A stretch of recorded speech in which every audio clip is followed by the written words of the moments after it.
Hey, welcome back to Call the Damn Leads, the show by sales professionals for sales professionals. I'm your host, Drewbie Wilson.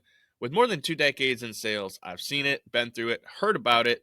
Now I'm bringing it to you, my favorite people in the world.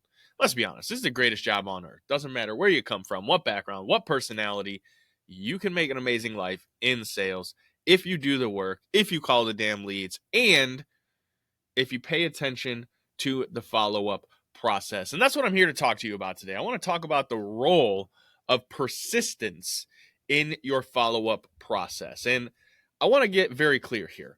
I'm not talking about being spammy, obnoxious, like I should insert the meme of that lady who got arrested for calling her boyfriend 4,000 or 40,000 times in a week or some crazy nonsense. Like, I'm not talking about that. But there is value to being persistent and being top of mind for your prospects. Because at this point in 2025, when this episode's being recorded and released, I think the statistic is they see somewhere between 5,000 and 8,000 advertisements every day. People are distracted. They're busy. Your people, in your own life, there are things that you think about, that you've investigated, that you've maybe signed up to learn more about, and then you got busy, life happened, and it wasn't a priority anymore. And if one of the people who you had requested information from was being persistent, there's probably a story that you can think back on where someone reached out to you and said, you know what? I'm still following up on this specific thing that you requested. Are you still interested? And you finally said yes. It could have been on a product, a service. It could have been on something that, a vacation that you wanted, whatever it was, in your own life, there was a moment you signed up for something, you ghosted the salesperson, and they followed up and you eventually buyed. And you probably had a story like that or several in your own sales journey where you had someone who came in and you had to follow up over and over and over and over. And then eventually they bought and it was like, hallelujah, hooray. This is the greatest. Because again, if you want to look at statistics, out of 100 people that you talk to today, statistically, only 5% of them want to buy right now, which means you have 95% of people that you have to follow up with for an extended period of time to either completely disqualify them or to eventually earn their business or business via their referrals. Because not everybody's going to do business with you, but if you stay top of mind and you do a good job, there's a chance they might know someone who needs your product or service. And by golly, they might just send them your way if you ask. But you have to follow up. And, one of my favorite stories from follow up, it happened in my insurance days. And there was a gentleman when I went to training out in Cuyahoga Falls. So this is right outside of Cleveland, at the Allstate headquarters. They sat us down at these big desks in this room. There's probably 2 dozen of us at this training, and we all had these little computers in front of us and these Polycom voice over IP phones. And they handed us these stacks of sheets, the lead sheets, and it had someone's name and phone number and what kind of car they drove and their address and all the basic information we needed to start, prospecting for insurance sales. And old Bill, Mr. Williams, Bill Williams, was the weirdest thing. I don't know. Anyways, he was on that stack of leads, and I called, and he didn't answer the first couple times, so I kept following up, and I think we were in the class for about 2 weeks. And I called every day for that second week, and I got him on the last day.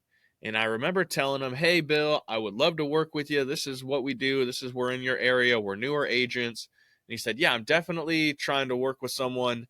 Give me a call when you get back into the office on the 1st.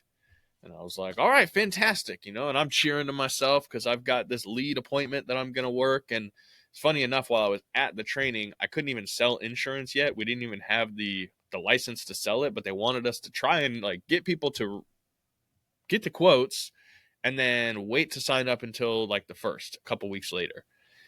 Funny stuff about training. But anyway, so I get to the office and I call Bill and I'm like, hey, Bill, are you ready to get signed up? And he says, no, call me back next Tuesday.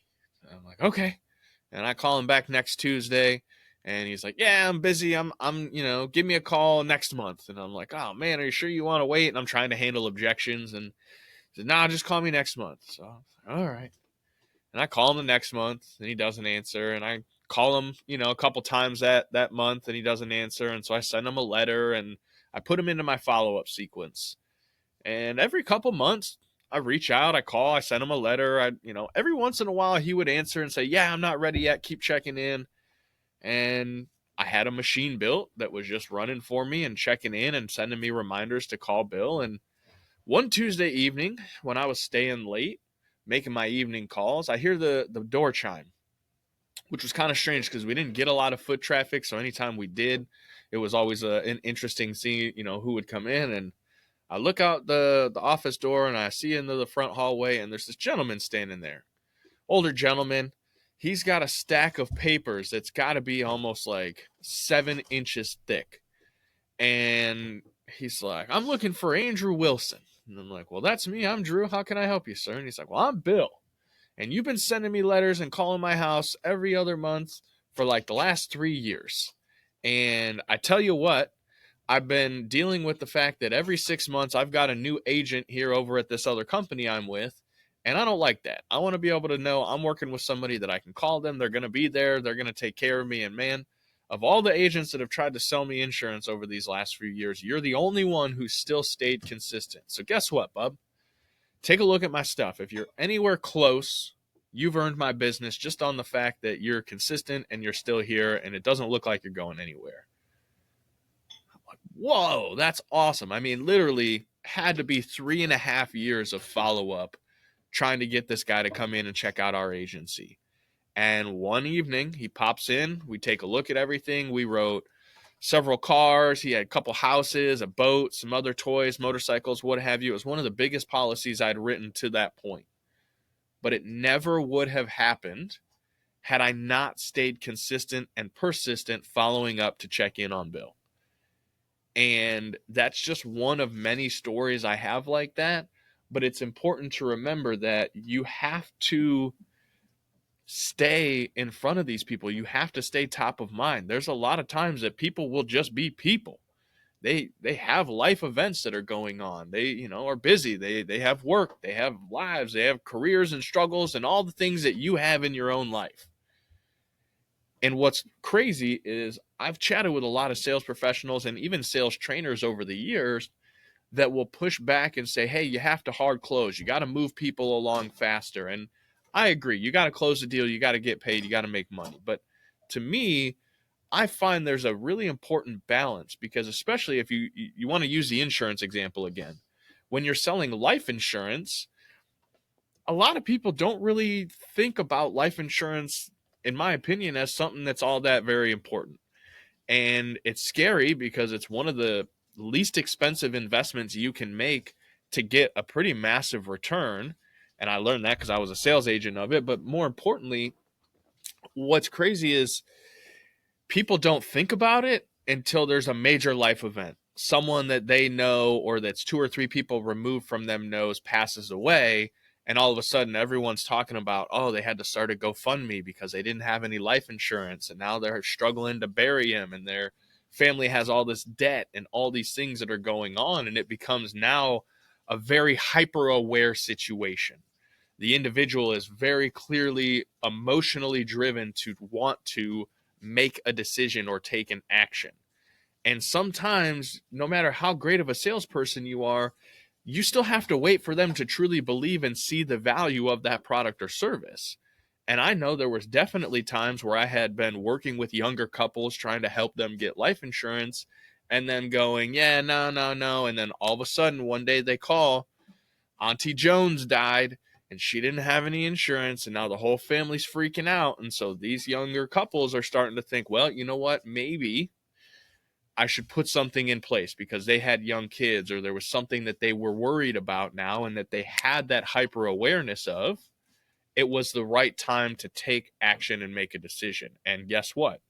If you're the person who's consistently there being educational and also, just reminding them what's available, who are they going to want to reach out to when it's time to make that decision or take that action?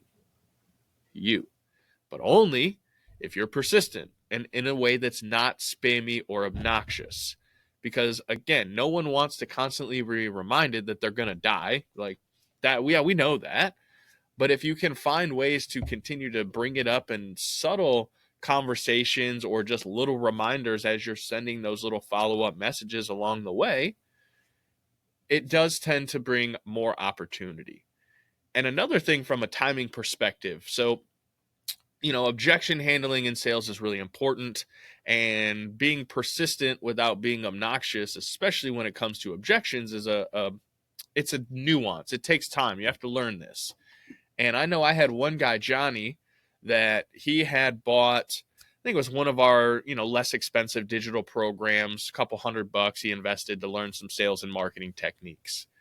And as I was communicating with him, kind of learning what he had going on, he was telling me, man, I like the content, but I'm really, really busy. I'm on this big deal. And as soon as it's done, I promise you we're going to work together. I mean, we've all had that. Guys like, yeah, I got this big thing coming. Like, it's going to go on. And we've all met the person and dealt with that. And I remember the craziest thing, I'm reaching out to this guy, checking in periodically like I like to do. And one day I get a message. And it's like a picture message, a media message. And I open up and I'm like, what is this? And I scroll up and it's a picture of a 7-figure commission check. Old Johnny and that big deal he'd been working on for the last 13 months from the initial time we talked to each other, he was working on $1 million deal. Got $1 million commission check from a commercial roofing project that they were finishing up.